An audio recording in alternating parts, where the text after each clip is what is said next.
you've reached Samaritans.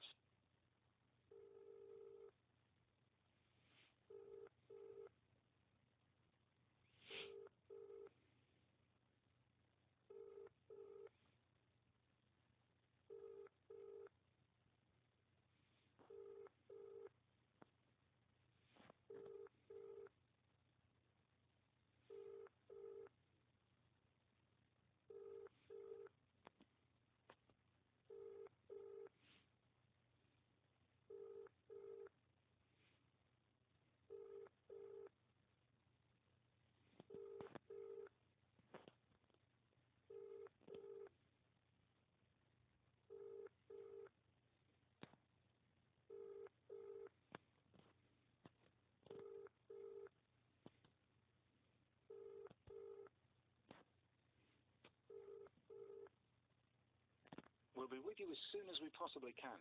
Please stay on the line.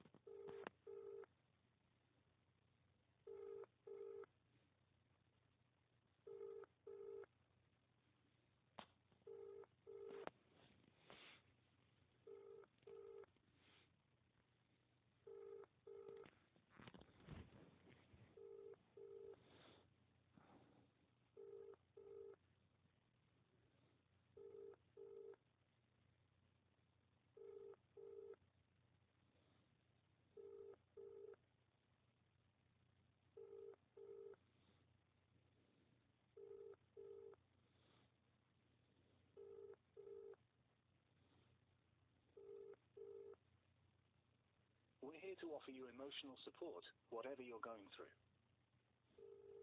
My name is Howie.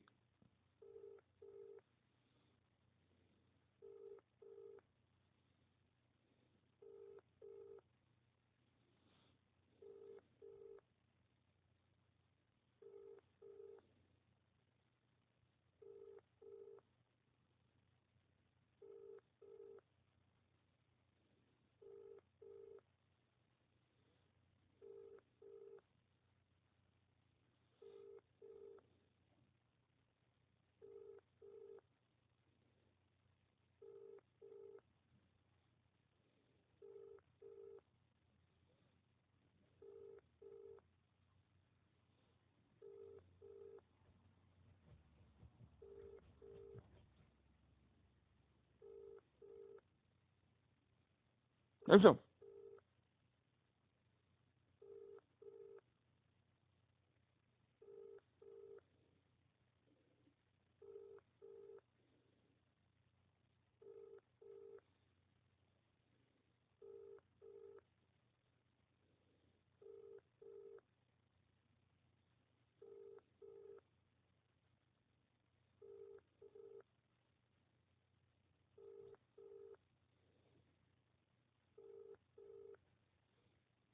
There's a bit of a wait at the moment. A volunteer will be with you shortly.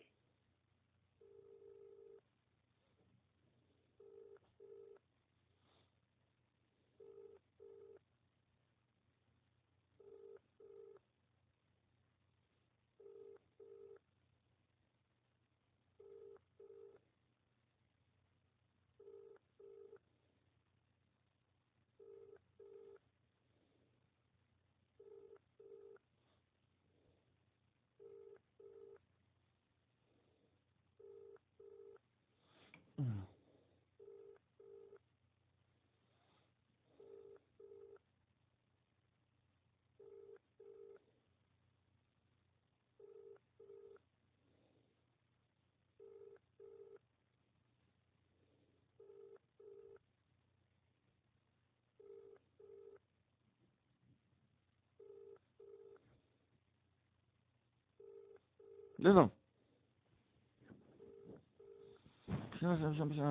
行。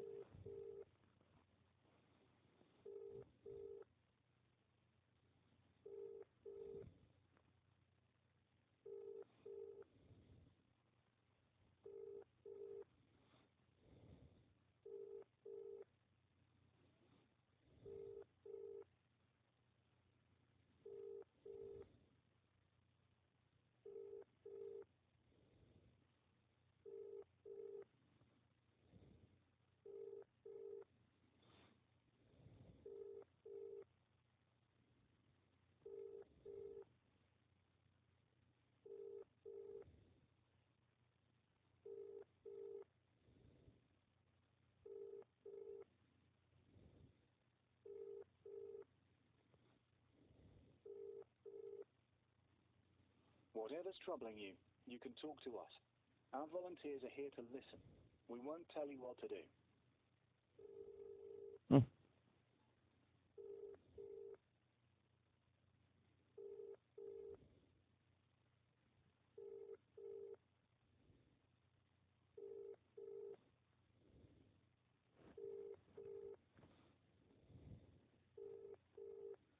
Sure.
We know you've been waiting around 7 minutes. Our calls are answered by volunteers. We do our very best to answer each call as soon as we can, but sometimes there is a wait to get through. As soon as a volunteer comes off the phone, you will be put through, so please stay on the line.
We're putting you through to a volunteer now. Samaritans, can I help you? Good evening. My name is Howie. Hello, you through to Samaritans, can I help you? Yes, good evening. My name is Howie. Can you hear me? Okay, you're very faint. My name is Howie. Howie? Yes, Howie is my name, Howie. Okay. Okay, what made you call us tonight, Howie?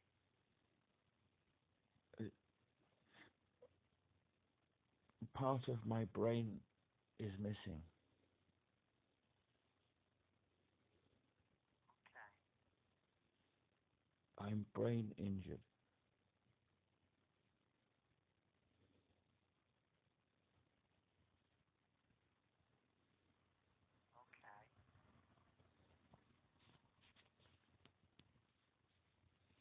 Okay. I find it very difficult to communicate.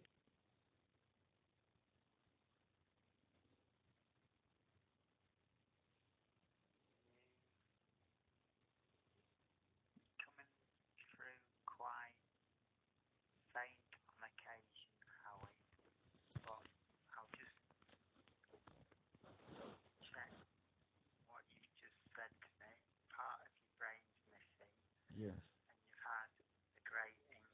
Yes. Um, okay. And how's that making you feel, Howie? I can't control my muscles. My voice is making unrecognizable speech.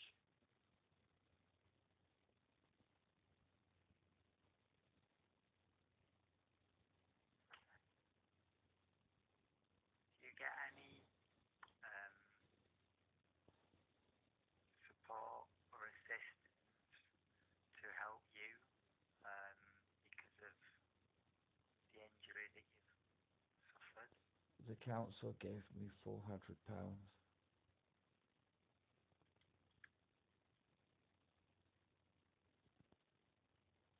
The council gave you some money, Yes.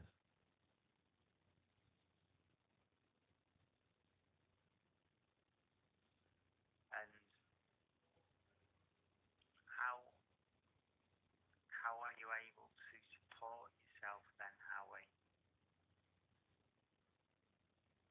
I'm okay supporting myself, but in terms of supporting the missing part of my brain, that is where I am struggling. Okay, Because the only thing is to use part of somebody else's brain. and when you talk about um, the injury that you've been through, um, do you get any support with your daily living? For example, do you get any um, care assistance to help you through a day?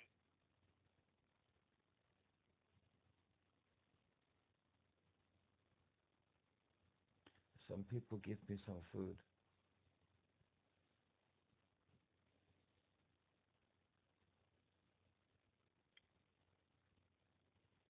and they help wash my clothes.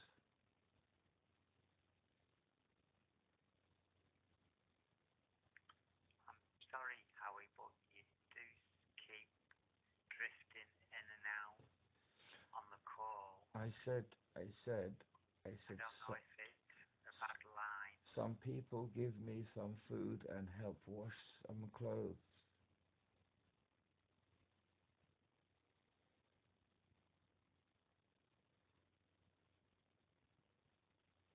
Some people give me food and some people help wash my clothes.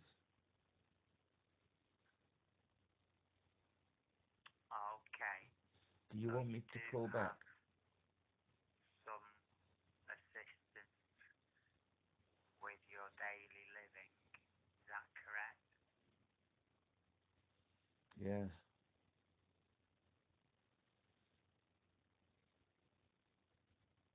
And can I ask,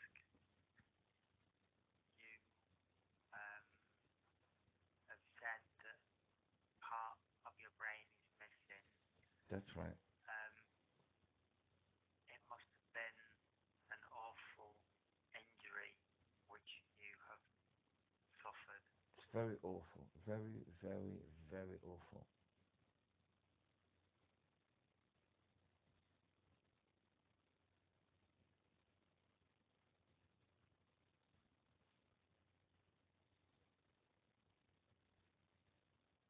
It's very awful indeed.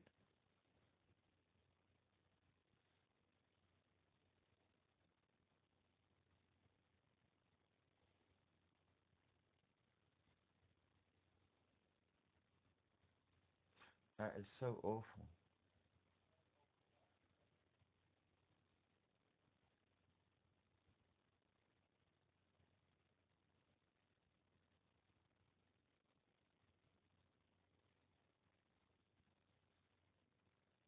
It's awful. It's very awful.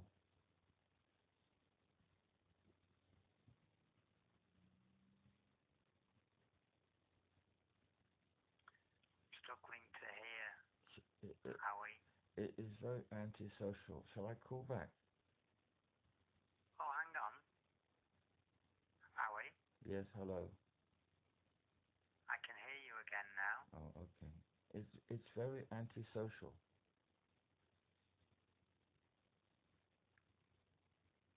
It's very offensive.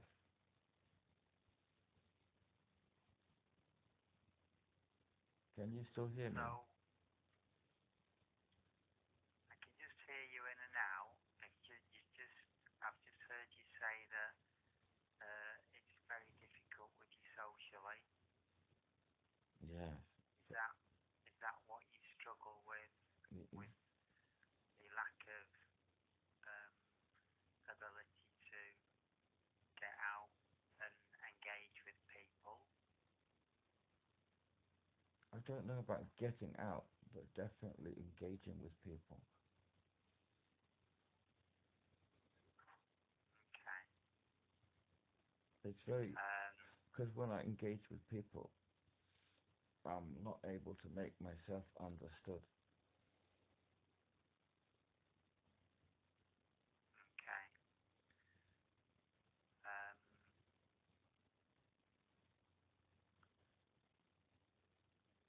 do you not get enough support to help you with your terrible injury? That's right. I get a lot of abuse. I'm abused because of my antisocial behavior. Right. Okay. It's rightfully so, because all of our MPs in Parliament have zero tolerance for antisocial behavior. Yeah.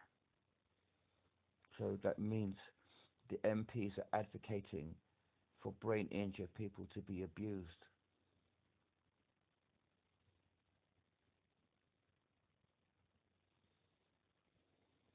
Okay. I understand what you're saying. Yeah. People like me aren't supposed to live. We're supposed to be assisted to die.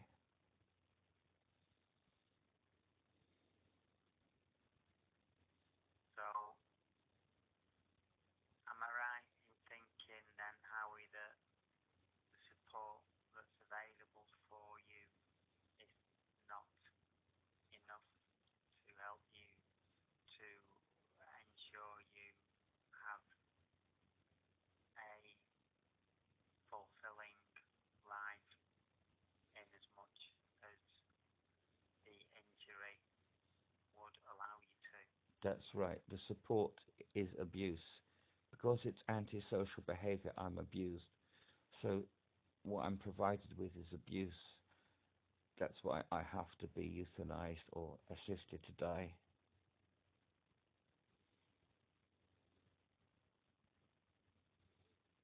Okay.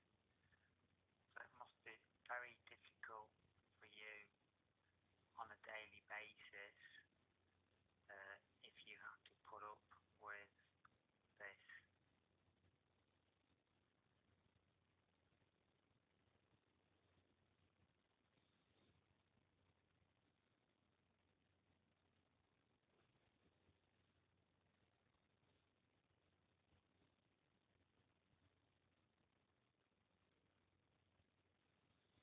Yeah, it's frightening, very scary.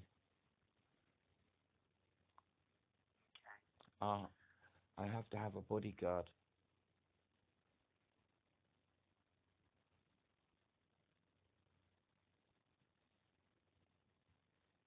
Is that all the time then? I beg your pardon? You said you had to have a bodyguard, so Yeah, is that all the time? yeah, I need a bodyguard all of the time.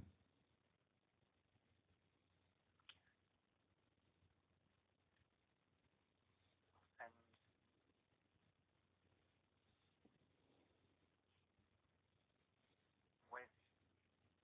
with the abuse that you suffer, is that on a daily basis? It almost on a daily basis. It is on a daily basis. If you count the fear that it instills in me, the fear is permanent. I'm constantly scared that I'm going to be assaulted.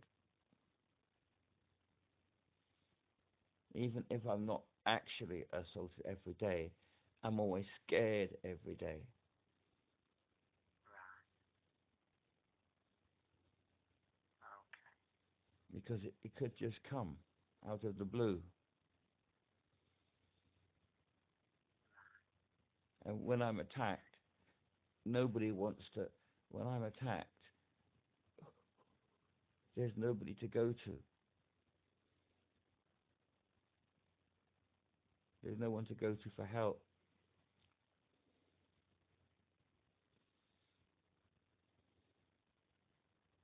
Okay. And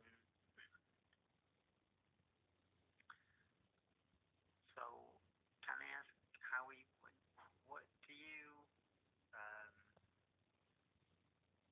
said that do have some people helping you, but where do you stay? Are you at um, do you have help where you stay? I never stay in the same place for more than 2 nights because of the abuse I receive.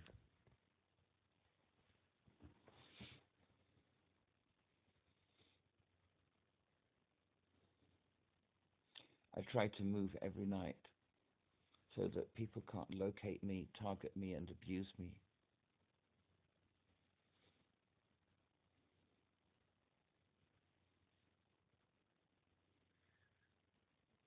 Is there no um, support that the council can provide to help your situation become a little more bearable? You know, they can't do anything whatsoever.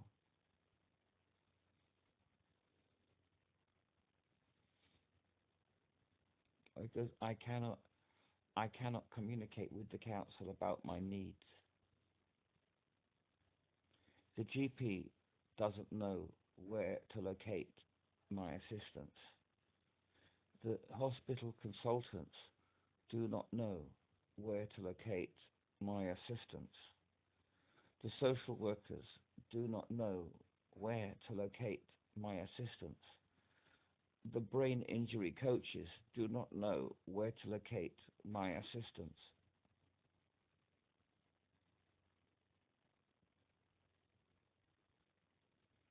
Okay.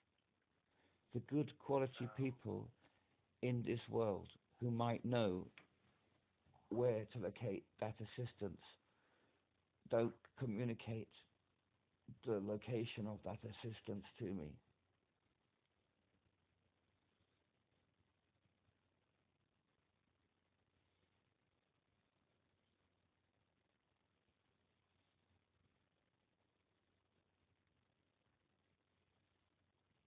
Right.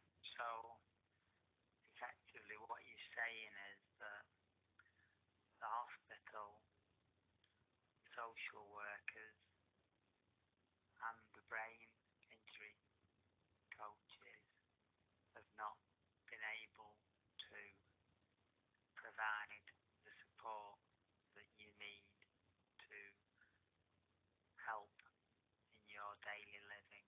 Yes, moreover, they do not know where the support is located, and they also lack the skills to inform me that they do not know where the support is located.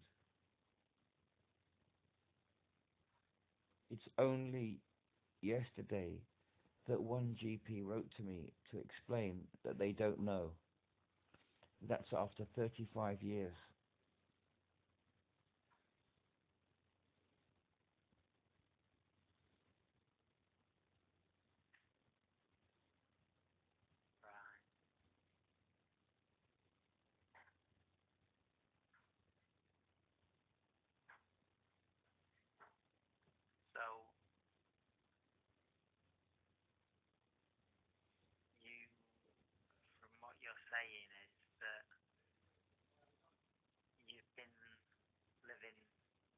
with this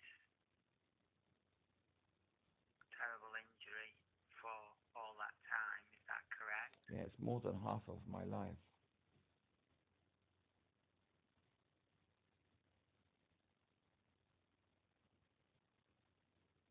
Right.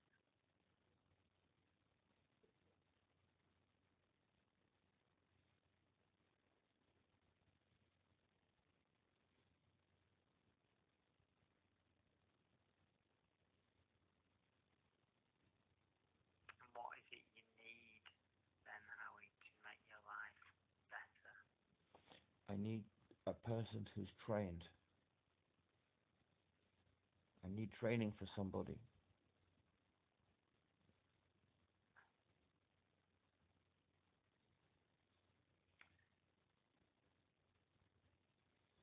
So when I'm being So attacked, you need a that they know how to defend me.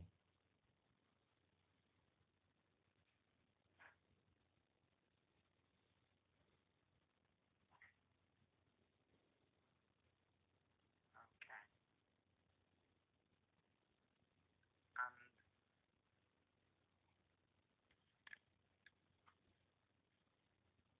you've talked about being attacked, and you've also talked about the need for a bodyguard, and you've also talked about not staying in the same place for more than a couple of nights. Mm-hmm. How do you manage to keep things on an even keel then for yourself?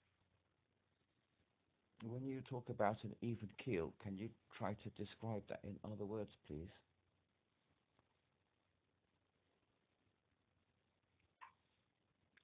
No, I meant how do you manage to cope with it, or Well, what helps you not get through? not sleeping in the same place for more than 2 nights is how I cope. Because when I move on, all the people who might be wishing to target me can't find me.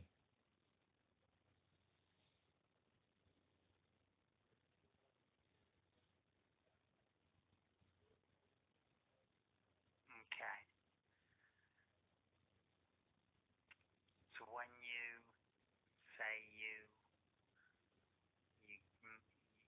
you keep moving around, are you moving around in the same town? No, I do not stay in the same town. I move town.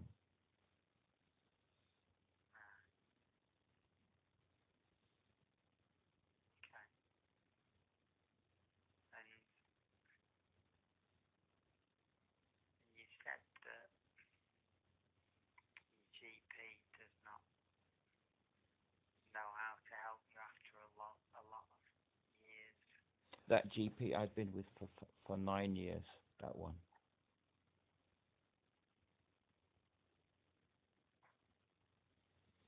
And then another one I saw also I've been with for 6 years, and I also saw that one last week, and they told me that I have to communicate with the social workers. And so I contacted the complaints department, and I spoke to a gentleman called Mr. Nelson. Yeah. And he said, "Do you remember me? We've been talking for many years." He said, "I don't remember you because I have a brain injury and I can't remember names." And Yeah. he said he talked about a doctor called Jenny Drive. And I said, "I remember that name, plus a person called Mr. Mason. But they can't help me." I say, there's no point in these people trying to help me if they haven't got the right, if they haven't got the right medical file. I asked the GP to send me to the correct doctors. I said I want one doctor for neurological brain injury, and I have another doctor for the autism, and when he printed out the report, the brain injury doctor mentioned nothing about my brain injury. And when he printed out the autism one, the doctor wrote nothing about autism. And I don't understand how these reports are supposed to help me if they don't even mention my medical condition.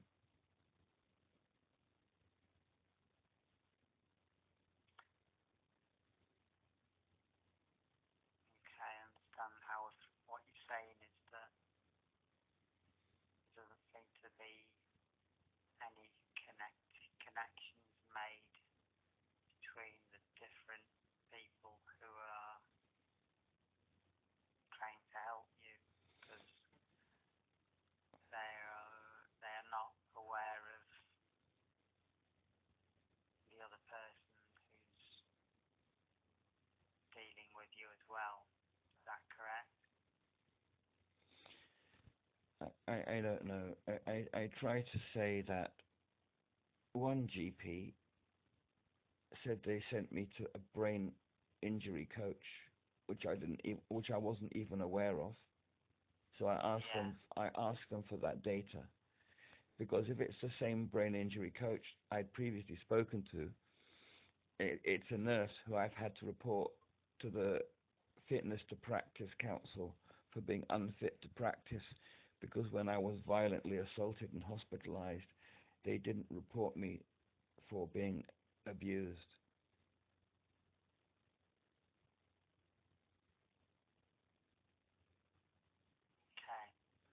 Okay. And then the other GP, as I said, had printed out medical reports that did not substantiate my medical conditions.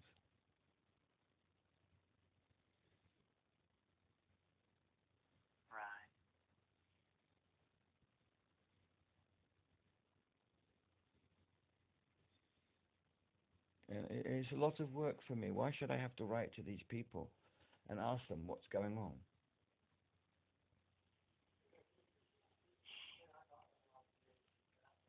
Yeah. Is there no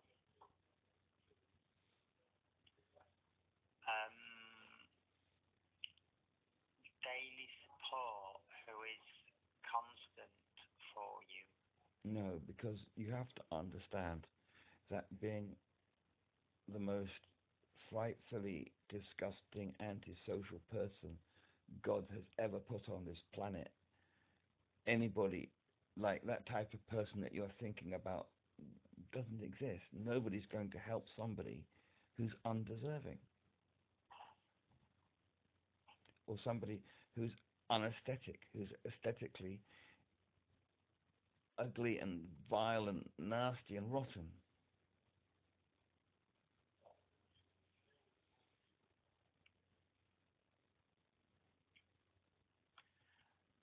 So from what you say now is that there's a lot of disconnect between the people who you've been referred to for your neurological injury and your autism condition, and there's no connection being made between these people, and you don't get any daily, regular daily counselling or care from... It's just not possible, because the amount of violence that I'm subjected to means that I can't even stay in one place. And let me try to describe this to you. About 3 years ago, I found a guardian. And one of the reasons the guardian specified they had to abandon me was because of my constant moving.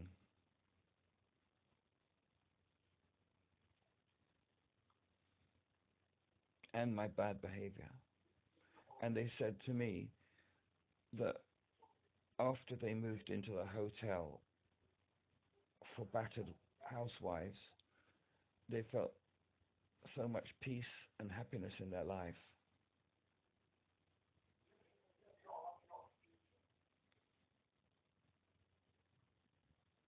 And they said they didn't want to be my guardian under any circumstance whatsoever. Okay. So, Then that's what I mean by part of my brain is missing, because the part of my brain that I was using to to counteract the missing part of my brain was part of that person's brain. I had to use their brain. And when they disappeared on the 4th of June, I was thrown into a crisis and ended up being attacked by police officers.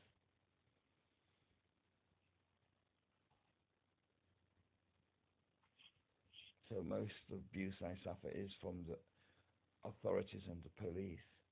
They're the main culprits of my abuse, because I can't behave like ordinary people,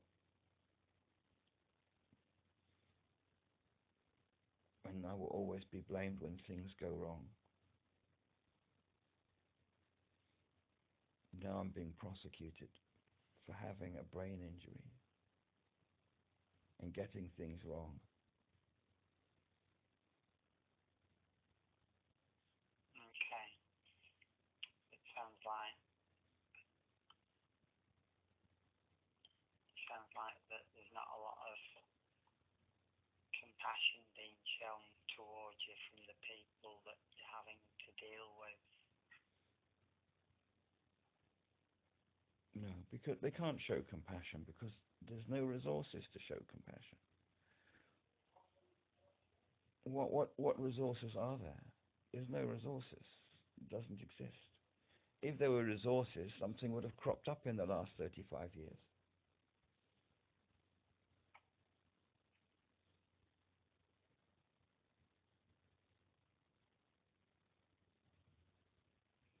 And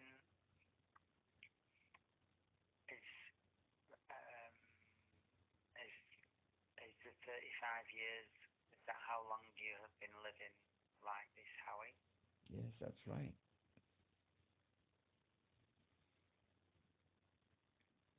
How have you been able to cope with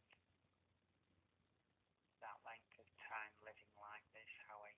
Well, I contact the authorities who are supposed to help me. They don't offer me anything suitable.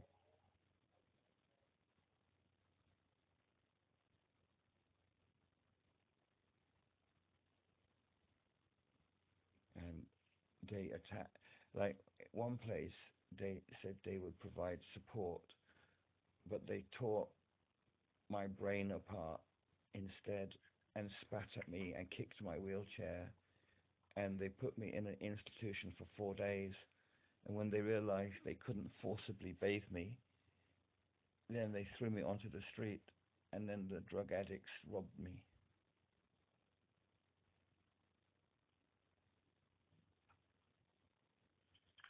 He shouted at me and spat at me and kicked my wheelchair, threw me on the street. And 2 nights later, some drug addict came and stole my telephone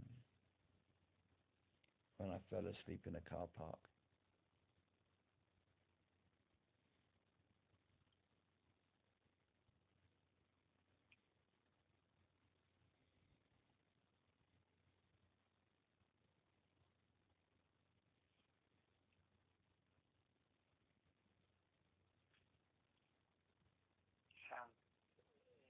It sounds like you've had such an awful time of things.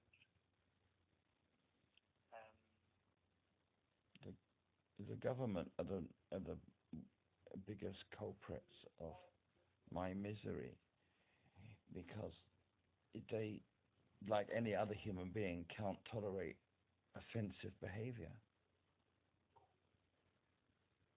They can't tolerate offensive behavior.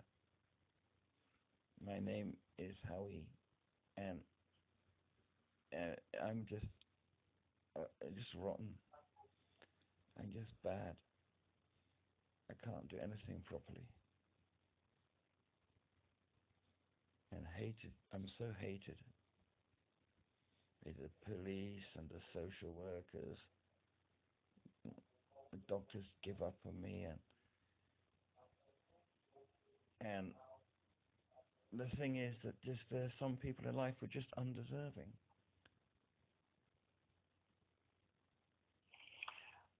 But that's not you, Howie. You're not undeserving. You deserve to have But if you're, care. I understand what you're saying, but if you're saying that, then you misunderstand my situation, because I am undeserving. Because as all the members of parliament who come on television and say, we don't tolerate antisocial behaviour, and if my behaviour is antisocial, how can they suddenly say, well, we've made a mistake? Actually, we can tolerate your antisocial behaviour, but we can't tolerate everybody else's antisocial behaviour, because that would be separate, making a different rule.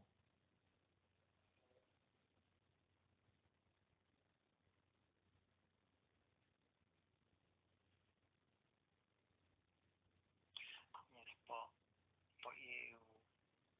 you don't seem to have been afforded the correct level of care and support. But what about if the correct level of care and support is just to abuse me for being antisocial?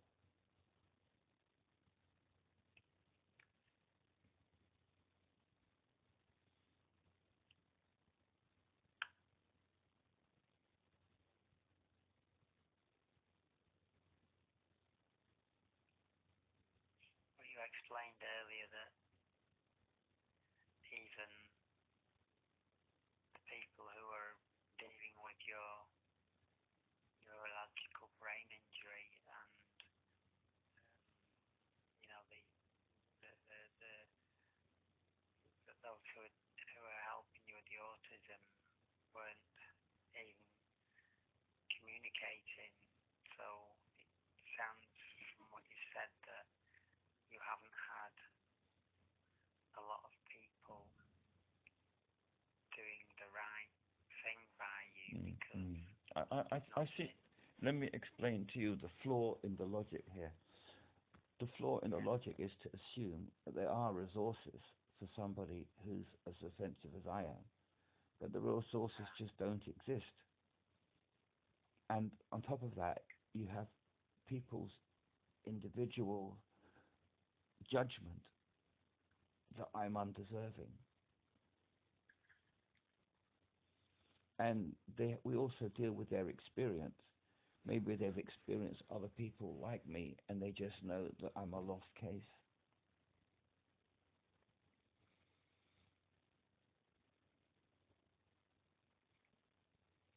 Is that how you feel, Howard, that you're a lost case? Yeah, absolutely, definitely, because I've been trying to be euthanized for at least 15 years, and I can't even organize my euthanasia papers.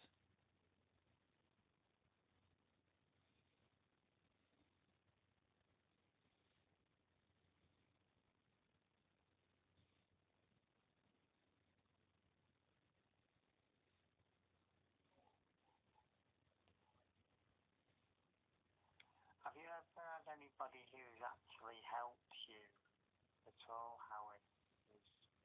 There are, Understood? there are people who say they are helping me, but because they don't understand what help I need, they can't help.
Yeah, I'm often being attacked.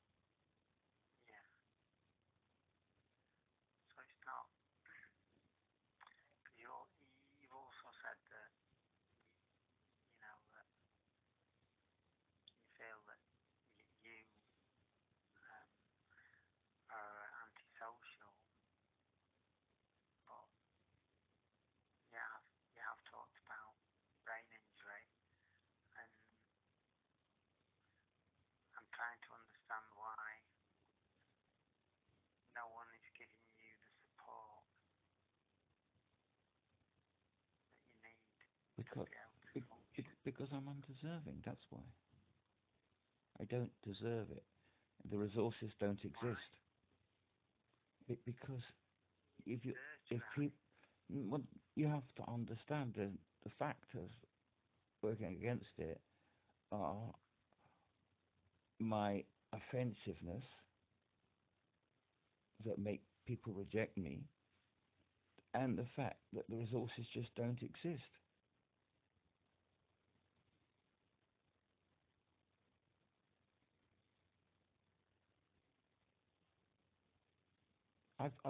I'm not a stupid person. I've made a lot of investigations, Yeah. exhaustive investigations.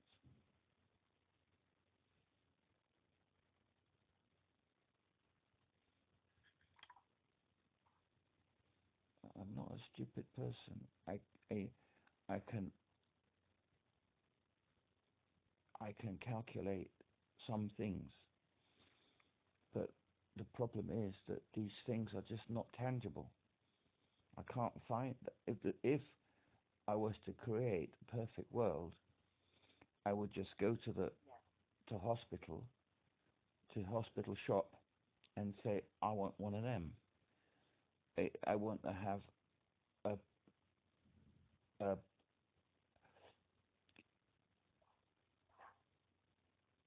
a training scheme so that when I'm being attacked, my guardian will defend me from the abuse I'm receiving. Yeah. But that doesn't exist. It's the same when I go to the job center and ask for help in my employment. They say, "Do you want a wheelchair or a computer?" I say, "I don't need a wheelchair or a computer. I need somebody who will defend me when the people I'm working for get rid of me because they can't stand me." They say the Department for Work and Pensions doesn't provide one of those.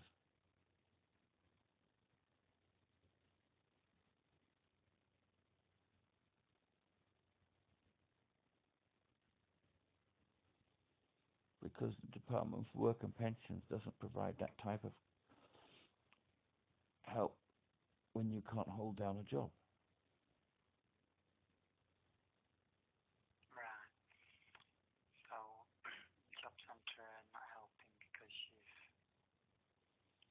Because the help doesn't exist.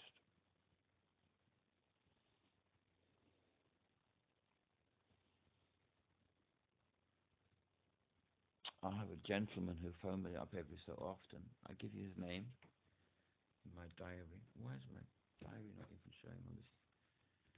He's a nice person. He thinks he can help me. Yeah. His name is Joshua Marshall. He works for the Shore Trust Thrive into Work program. And he called me and I explained to him the reasons I can't hold down a job. Right. He didn't seem too interested.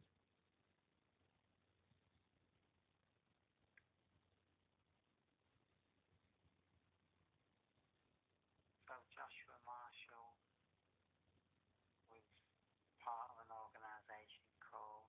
The Shore Trust. You see, the government has thrown everybody off ESA onto universal credit. So I had to keep going to the Yeah. job centre because I can't get paid. And then I saw a notice up for disabled people to work. I phoned them up, Yeah. and then they registered me and tried to get me on a scheme. But I did all of this from 2000 to 2010. Yeah. But the problem is that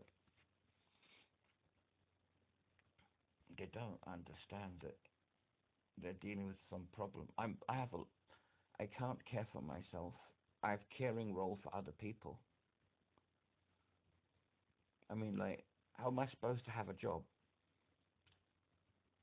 if the government break into my house, steal my children, deport them to a foreign country?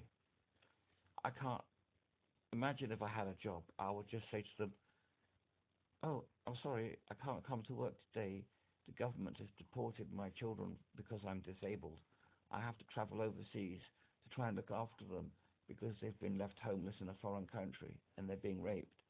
Then they're going to say, "Oh, well, we can't deal with you because we need somebody here to manage this drilling rig. We're going to employ somebody else who doesn't have your type of problems."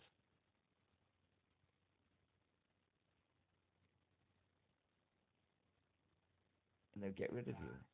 They get rid of you because I have a lot of problems looking after my family members, and that will interfere with my ability to work. Yeah. That's why I didn't. You, you see, in 2011, when I gave up on the Department for Work schemes, that is when they had broken in. It wasn't my house. They broke into my brother's house and stole my children from my brother because I can't look after the children. And so from 2011 until 2025, 14 years, I was trying to support my child in a foreign country. And so it was very difficult for me. I managed, the courts banned me from having any contact with the children because they mistakenly accused me of being a child abductor. But I didn't abduct the children. My daughter said she didn't want to live in a foreign country. She wanted to live with her family in Wales. So I left my daughter with my brother in Wales. And then the courts prosecuted me because I couldn't defend myself and I couldn't communicate with the lawyers. And I ended up with a criminal record.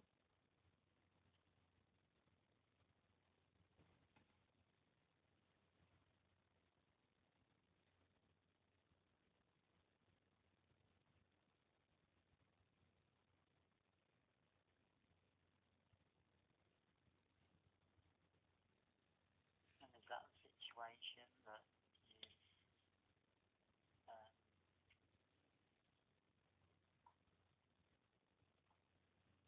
that you that even Joshua Marshall's been unable to help you? Yes, so for example, the last job I had was as a trainee school teacher. And It was a what? I was a trainee school teacher, All right. Yeah. Yeah. and they refused to let me work because they said I failed to disclose my criminal record. I said, "I don't know I've got a criminal record. How can I disclose something I'm unaware of?" Yeah.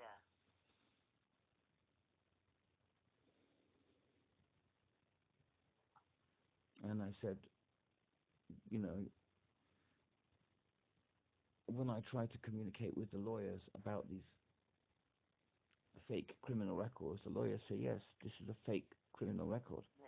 But they give me instructions to follow in order to get rid of the fake criminal record so I can go about my daily life and work as a school teacher.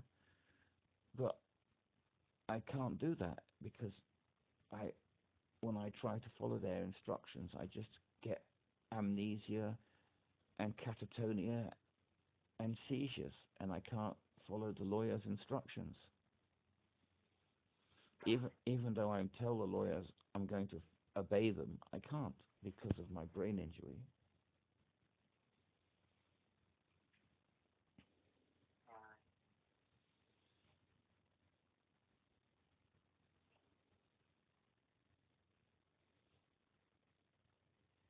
But the reason I'm phoning you up is because part of my brain is missing since the 4th of June, when my guardian disappeared. And I'm finding it very difficult trying to live with part of my brain that's gone missing. If I didn't have a guardian, then my brain would be permanently missing. And maybe I would just be murdered. Rightfully so. But are you not able to get the guardian back? like, the problem is I can't deal with a part of my brain that's going to be coming and going and coming and going and coming and going and coming and going and coming and going and coming and going and coming and going and coming and going. Imagine that every week your brain has to be ripped out of your head, or part, not your whole brain, but part of your brain that represents mental capacity has to be ripped out of your head. That's quite a traumatic thing. Yeah. You can't, one needs, I believe, rightly or wrongly, that people need some kind of consistency, and not to have the brain suddenly ripped out of your head because the person can't deal with your level of antisocial behavior, which is causing them mental health problems. Right. Because they're not trained. Okay. They're just a person I found in the museum.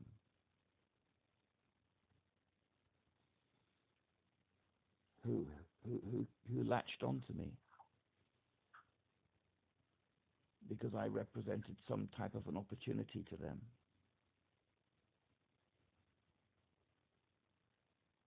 Although they could see that I had some behavioral problems, they still tolerated those problems. They tried to make me do things that I was not comfortable with, and I compromised to do those things.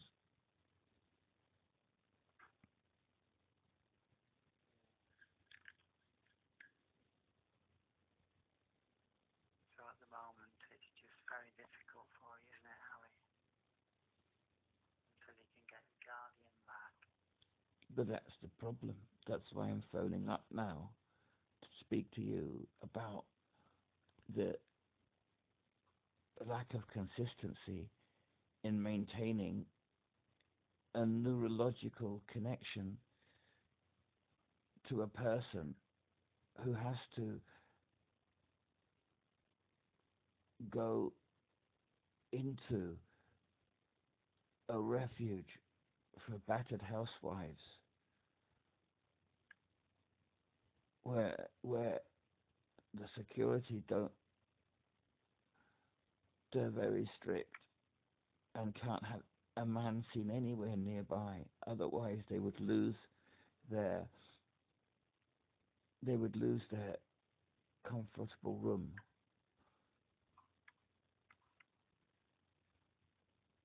Yeah. So at the moment are you using Samaritans to just sort of keep that link going so you've got someone to speak to? I went to I find the medical treatment that I need, I find it traumatic in itself. The doctors told me I should isolate myself, but the judge in the High Court told me that I have to have a guardian. But having a guardian means that I have to have a baby with the guardian. And So I went onto a homosexual chat group and talked to a man in Edinburgh about homosexual sex acts. Yeah. But I don't think I'm a homosexual. So I don't feel that a man can provide me with a baby, an adopted baby to look after. No. Yeah, so, and I don't feel that I am gay enough to have a relationship like I would have with a woman, to have a baby. Because whether it's a man or a woman, they would still find me too offensive. And for example, like, Have you ever considered contacting Minds for mind, mental health support? but they're on the other side. The mind, I contacted the mind mental health legal team, and I feel that they are the enemy. Oh, Yes, yeah. yes, I do. The reason is because I wanted to explain to mind that the Mental Capacity Act is a breach of human rights, and they try to argue with me that the Mental Capacity Act actually helps people. And I said no, because it's meant that I can't appeal against my daughter's wrongful deportation, and she's been raped, so therefore it's wrong. And they just didn't want to listen to me, so I gave up. And I thought, these people, they're just the enemy. I think the problem is that these organizations like Mind and Citizens Advice Bureau, in order to have an organization like that, you have to be friends with the people in government who fund them. And if you're that type of a person, you're just going to be naturally a person who rejects unworthy, offensive people like me, because I'm banned from the Citizens Advice Bureau, I'm banned from Headway, and when I try to speak to the people at Mind, they speak to me as if I have to be nice enough to, or something like that, but I'm not nice. I'm not a friend of members of Parliament. I'm too offensive. Right. So it's difficult get support from them. Yes, I just feel that the system is inherently set up to further the career of the CEO of Headway, of Mind, of the Citizens Advice Bureau, further the career of members of Parliament, and people who are considered hate-worthy are, if they can kick us as far away as possible, then all of their friends around them will applaud them and clap their back. I mean, I've had this brain injury for 35 years. No. It's a long time, isn't it? Yes, and I'm not a very stupid person. I got my master's degree in law in 1997, which is 7 years after I got the brain injury. So it doesn't make me a stupid person. It just means that no matter how educated I get, I'm still a brain injured person who's thus rendered an outsider.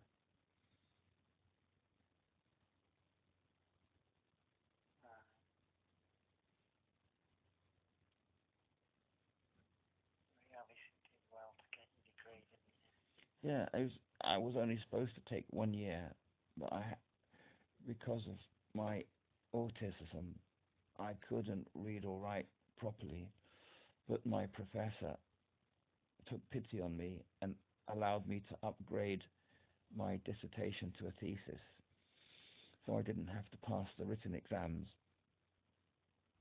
and I ended up with a master's degree instead of a diploma. I just went in for the diploma. Oh, that's fantastic. Really able to do that. Yeah. And I managed to sell several copies of my thesis. I made a few £1,000s from that.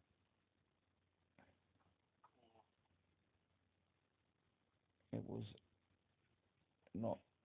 It was not the way to be. I ended up in a relationship that broke down after 94. Let me calculate. 94 to 2001. Yeah. 7 years because of the violence that was being. I would constantly be threatened with being stabbed with kitchen knives, so I had to leave the family home.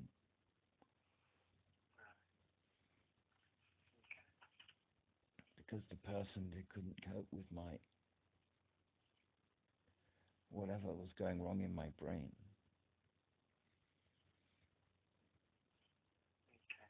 There was no support whatsoever from like doctors or social workers, anything,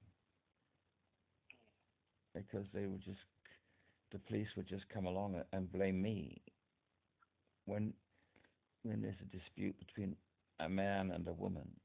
The men will automatically be blamed because they don't understand that that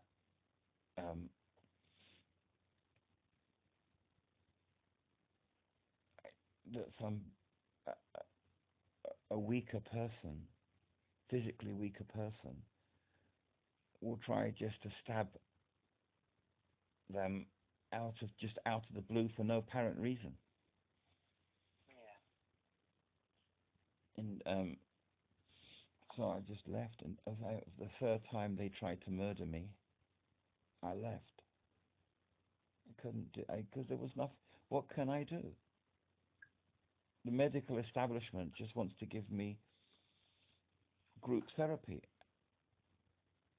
And what's group therapy going to do? The group therapy is pointless, absolutely pointless. It doesn't do anything. I have to sit there and listen to other people moan about their miserable lives. It just makes me feel depressed. I don't want to listen to other people's problems. You should pay me if you want me to listen to other people moaning about their husbands killing themselves. Then it's like you should pay me. I would just say, if I had ever said anything to that woman, I should say to her, yeah, he killed himself because you're so miserable. He wouldn't have killed himself if you were like half decent. But I never said anything like that. I just sit there for like a whole year listening to these people drone on and on about whatever their problems were. And I remember one of the women in the group, a younger one, she said to me, I would be tolerable if I didn't have a brain injury. What help is that?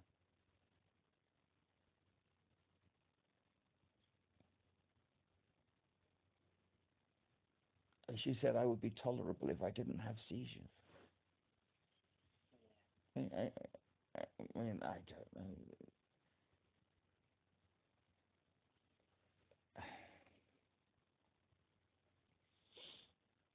I mean, imagine imagine if she said to me, you would be tolerable if you just weren't black.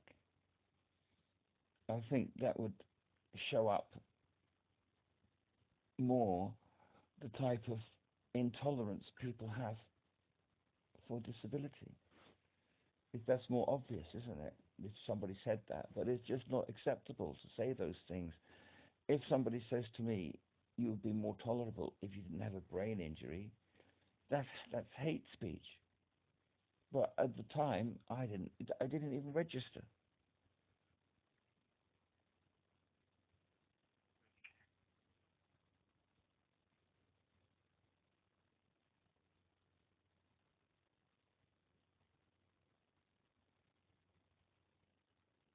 Because I would just agree.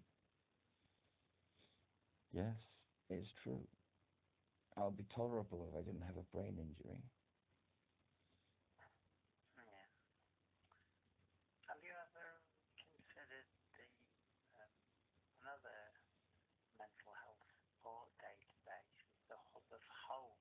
Have you ever heard of that? The hub of hope. Yeah.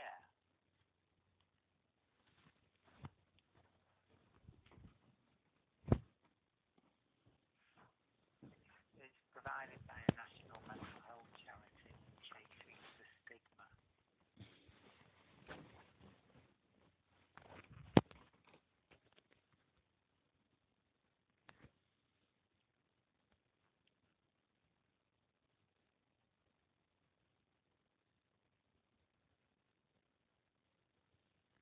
They